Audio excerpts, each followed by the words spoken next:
সংসার ভাঙল মোনালি ঠাকুরের। বাঙালি গায়িকা মোনালি ঠাকুর চুপিসারে বিয়ে করেছিলেন বিদেশি প্রেমিককে। করোনার সময়ে গায়িকা জানিয়েছিলেন ৩ বছর আগেই নাকি তিনি বিয়ে সেরে ফেলেছেন। সুইজারল্যান্ডের রেস্তোরাঁ মালিক মাইক রিচটেরের সঙ্গে ৭ পাক ঘুরেছেন। কিন্তু বছর ঘুরতেই শোনা যাচ্ছে বাঙালি গায়িকার সংসার নাকি টিকছে না। ভারতীয় সংবাদ মাধ্যমের খবর, মোনালি তার স্বামী মাইকের সঙ্গে বিচ্ছেদের পথে হাঁটতে চলেছেন। লং ডিস্টেন্সে বিয়ের কারণে মোনালি ও তার স্বামীর মধ্যে দূরত্ব চলে এসেছে, আর যে কারণে দুজনে আলাদা হওয়ার সিদ্ধান্ত নিয়েছেন। ইতিমধ্যেই গায়িকা ইনস্টাগ্রামে তার স্বামী মাইককে আনফলো করে দিয়েছেন। দুজনের মধ্যে এখন কথাবার্তাও হয় না। খুব শিগগিরই তাদের বিচ্ছেদের আনুষ্ঠানিকতাও ঘোষণা আসবে।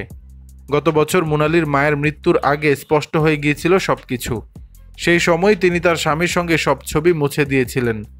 মোনালি ও মাইকের দাম্পত্যে ফাটল যে ধরেছে তা একেবারে স্পষ্ট ছিল। এই দম্পতির এক ঘনিষ্ঠ সূত্র জানিয়েছে, কয়েক বছরে তাদের সম্পর্কে অনেক পরিবর্তন হয়েছে। দম্পতি হিসাবে এখন আর কেউ তাদের নিয়ে কথা বলে না। দুজনের একসঙ্গে হওয়ারও কোনো সম্ভাবনা নেই। গত ৩ বছর ধরে মোনালি ও মাইক তাদের বিয়ের কথা গোপন রেখেছিলেন। ২০২০ সালে প্রথমবার গায়িকা তার বিয়ে নিয়ে কথা বলেন। সে সময় মোনালি জানান একটি ট্রিপে ঘুরতে গিয়ে তাদের পরিচয়। সেখান থেকেই পরিণয়, এরপর বিয়ে। তবে সেই বিয়ের জার্নিটা লম্বা হলো না দুজনের। দর্শক, বিষয়টি নিয়ে আপনাদের মতামত জানাবেন নিচের কমেন্ট বক্সে।